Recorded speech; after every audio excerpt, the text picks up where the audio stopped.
You know, the Bible says in Daniel 9:25 through 27 that the Antichrist would come out of a block of 10 nations. In other words, he would lead that nations. They would lend him his power. But the proposed area in which he is said to come out of, the European Union, has 27 nations attached to it right now.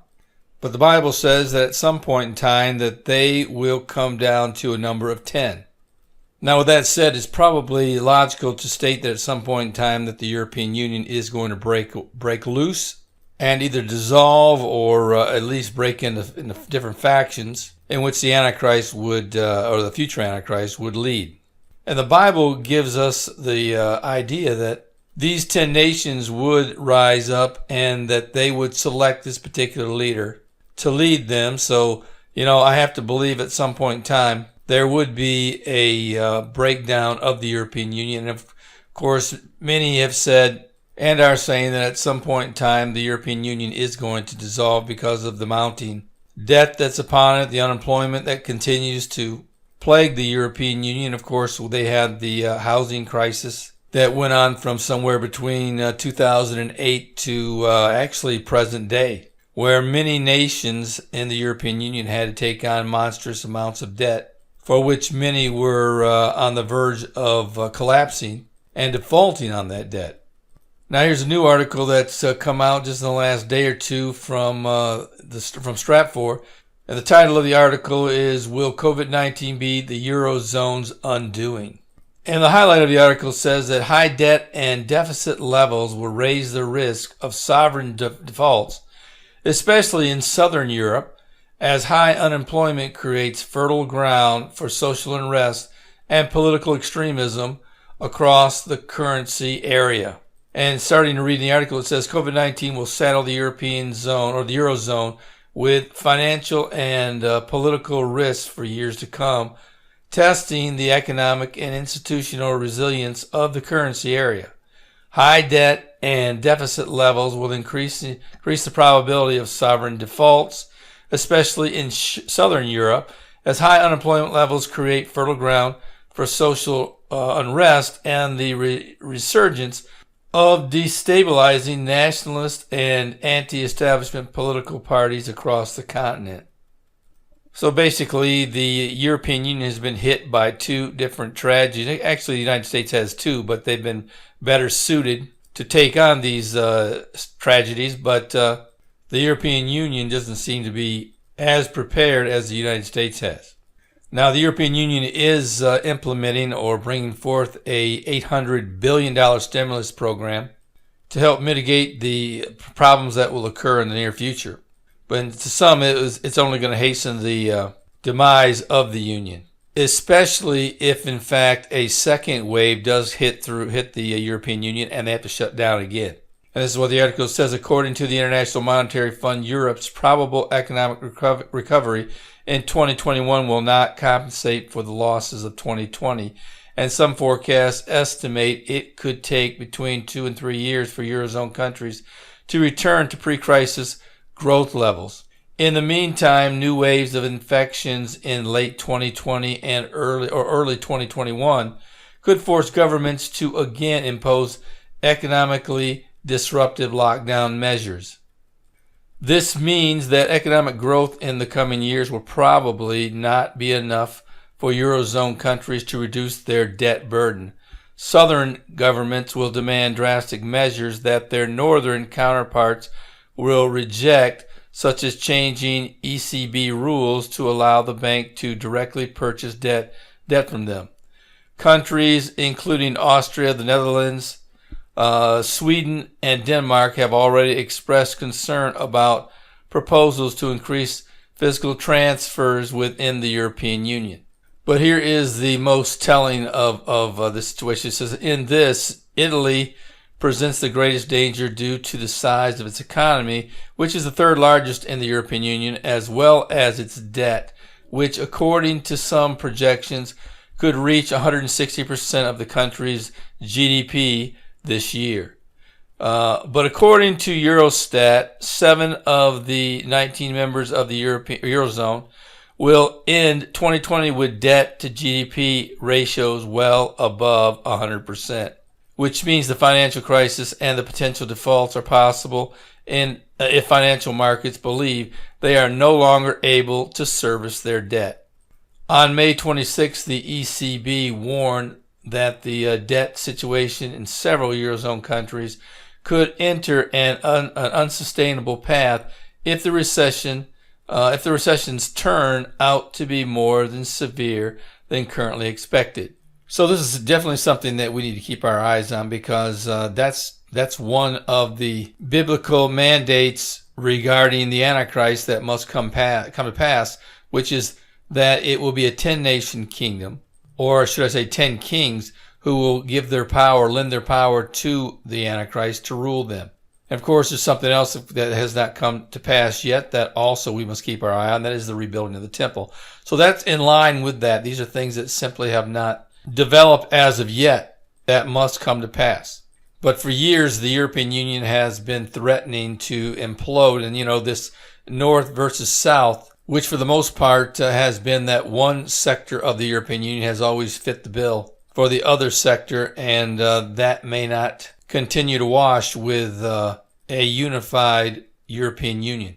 And, that very well may be a major reason behind why God brought about this COVID-19 disaster. Of course, number one, I believe that Matthew 24 indicates that during the last days, that one of the telltale signs that you're in the last days is going to be pestilence. But as I said, that may be just part of it. Second, maybe that it will help in breaking up the European Union and creating this 10 kings to create a union of 10 nations, so that the Antichrist will then rise up and rule them.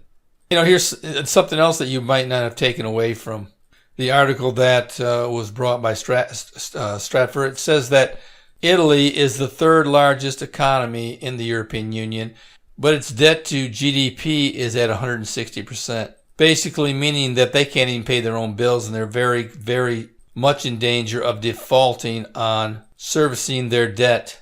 And, the reason why I bring that up is because many believe in the prophetic world that Rome will end up being Mystery Babylon, which is a nation that is said in Revelation chapter 18 would be large enough and rich enough to make the whole world rich. So if that's going to be the case, then they're going to have an immediate turnaround in their economic future if they are going to live up to what the Bible says in Revelation chapter 18. Because right now they're nowhere near what is described in Revelation chapter 18 as being responsible for making the whole world rich.